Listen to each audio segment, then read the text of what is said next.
Kim, what is our third main topic today? Okay, this comes from the Big Lebronski. I think it's fair to say that we've all been expecting positive reviews from Spider-Man No Way Home since it looks pretty good. But man, some people are calling it the best Spider-Man movie yet. Hard to believe. But the point is that the response has been insanely good. I was already hyped for this movie, but now I'm effing losing my mind to see this. Thursday, 9 p.m. Can't get here fast enough. What do you guys think of the reviews so far? All right. Thanks a lot for saying that in Big Lebronski. That's one of the best names. I love it. Okay.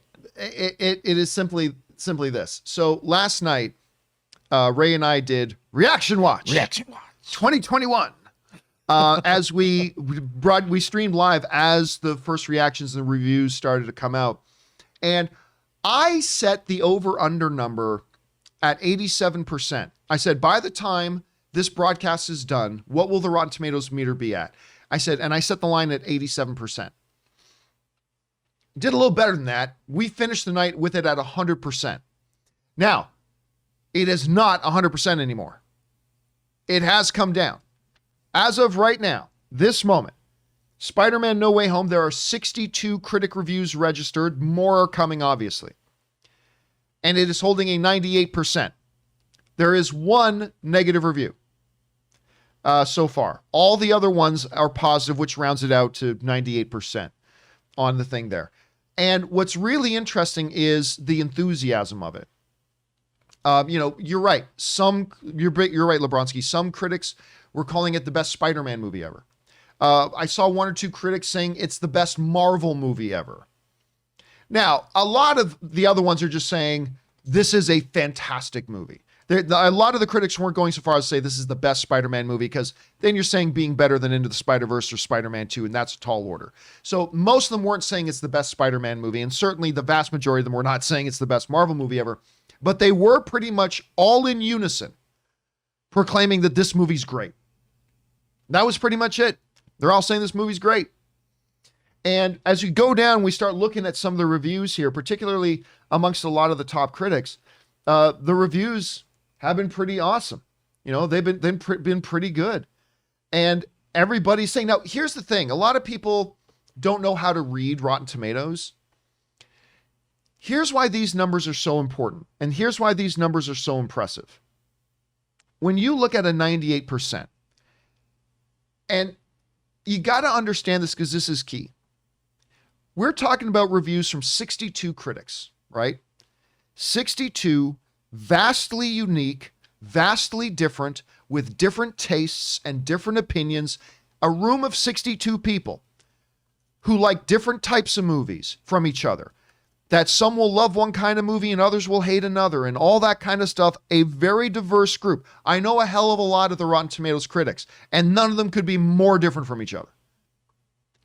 And yet, this is why when a movie comes out that gets in those 90 plus ranges, I get thoroughly impressed, because you're talking about getting that collection of people with such wildly different tastes and wildly different, things that they prefer when they look at their movies.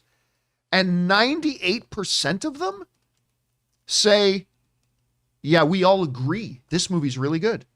We all agree this movie's good. You got to understand how rare of a thing that is. Because we have a room of 3 people right here. And rarely will we all say, yep, that's good. Like rarely will we all agree completely on a movie, right? Like we were just talking about Kingsman, and we can't even agree on Kingsman. And now you imagine getting a room of 62 people with different life backgrounds, coming from different environments, in different contexts, with different points of view and different tastes. And 98% of them say together, yeah, this movie's good.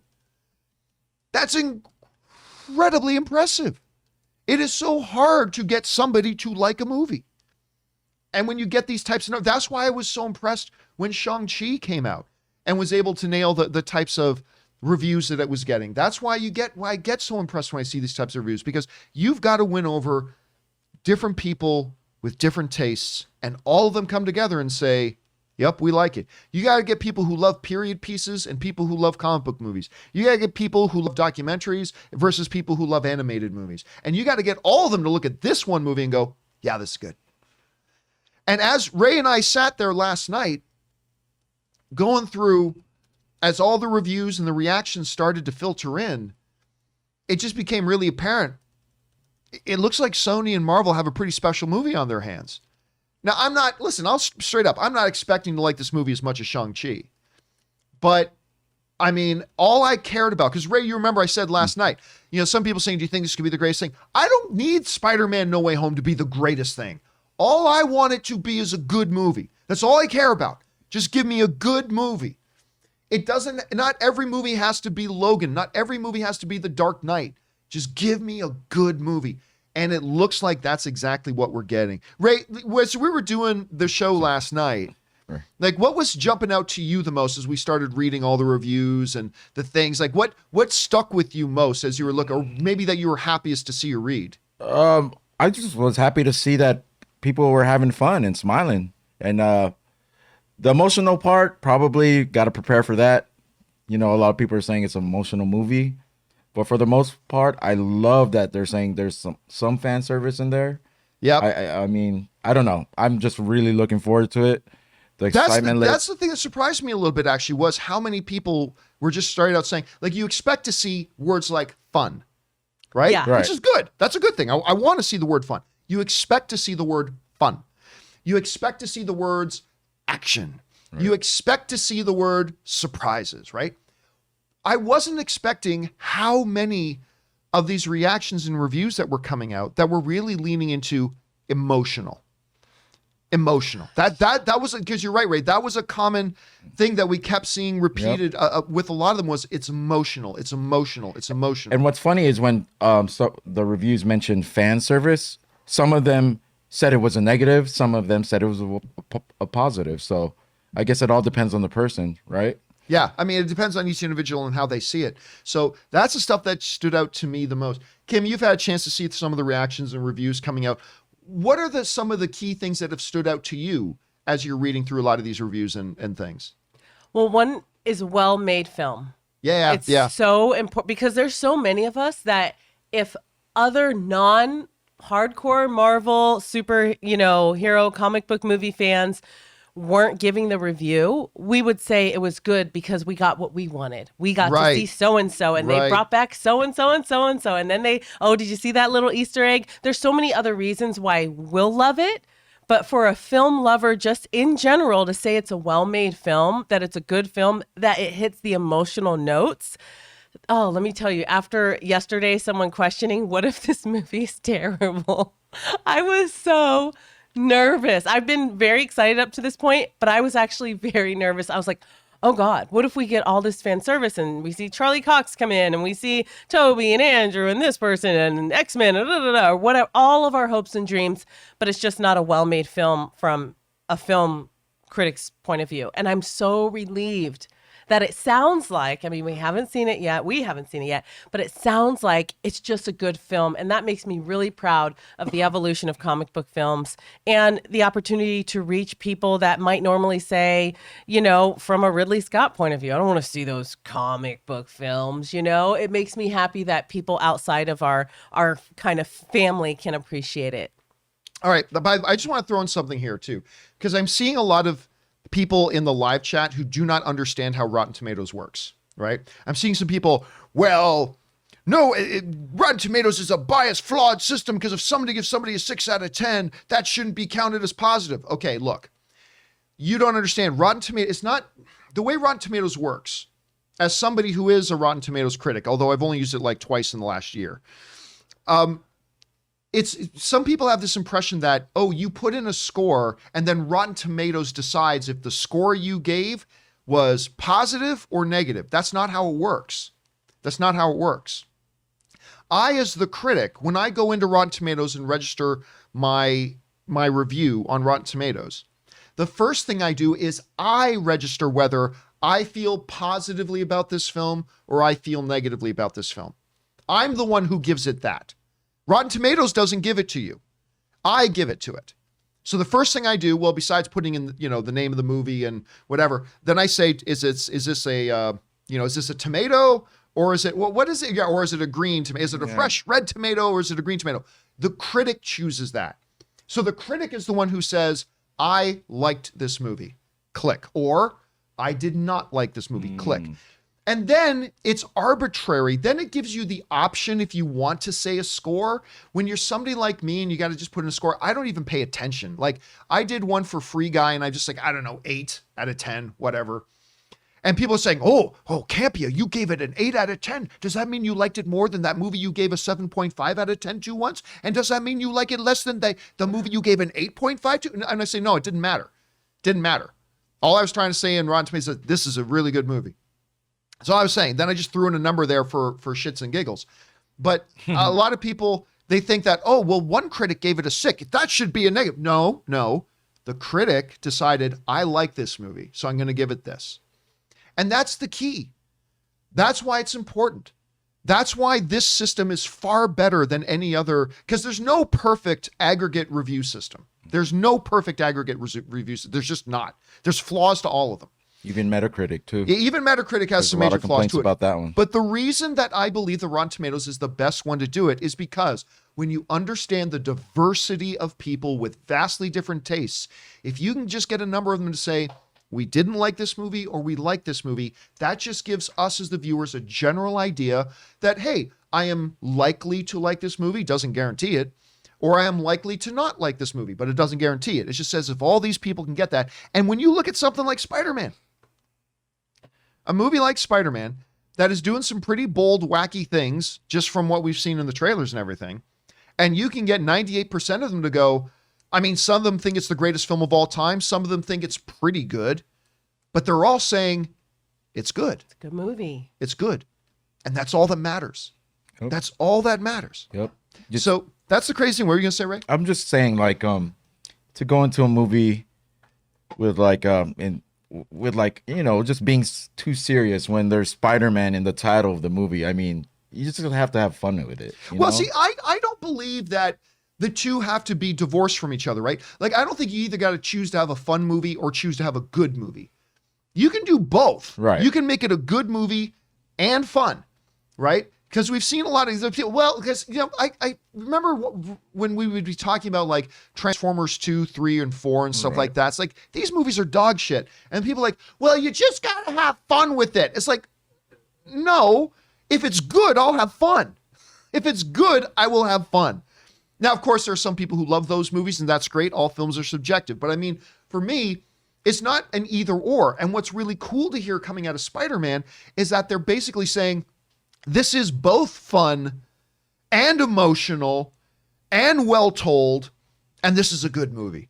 And that's the key. I just hate that we as film fans so often, compromise and resign ourselves thinking, well, the movie wasn't any good, but at least, but it had action, so therefore I'll just have to take it. No, we as film fans can demand that we have both. Make it good and make it fun. It's like terrible children's movies. Well, it's for children. Yeah, but Pixar seems to know how to make a great movie that also appeals to children. So why don't you too, right? And Spider-Man, from what we're seeing right now, seems to be that. Now, I'm just going to go back and recheck to see if we're still sitting on 62 reviews.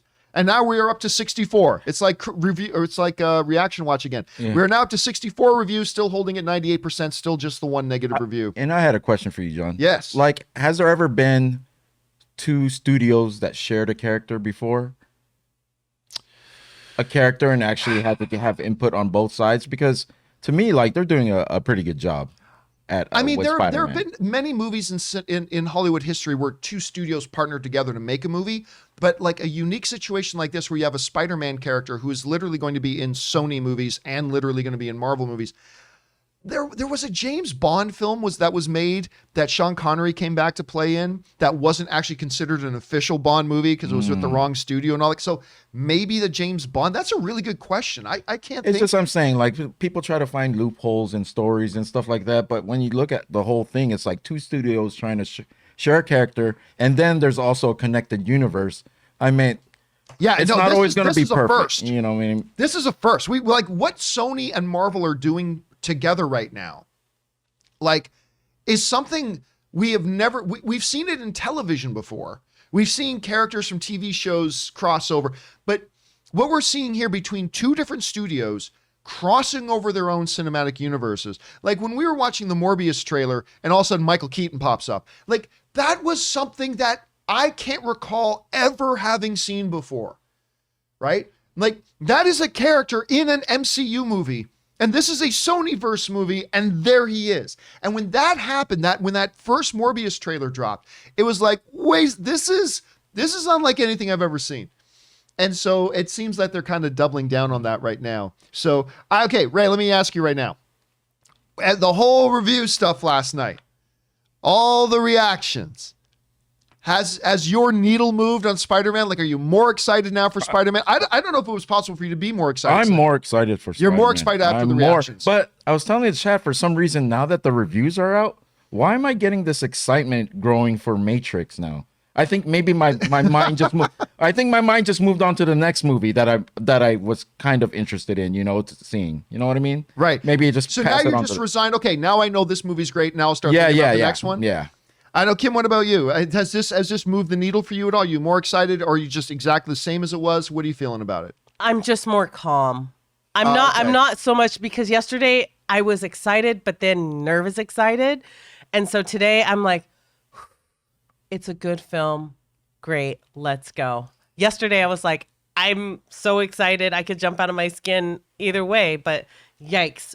Film lovers, people that are not Marvel lovers might not like it. And that made me a little nervous. So today I'm like, all right, let's do it. Yeah, because listen, I'm not going to name names, but there are a couple of the critics who have given their reviews, like who I know, are not, let's just say, are not big comic book movie fans. See, I'm glad we've won they're them over. raving about it. Nice. There you go. That's a good sign. There you go. That's a good sign. It's like making if they made an 8th season of Star Wars Clone Wars and I said I liked it.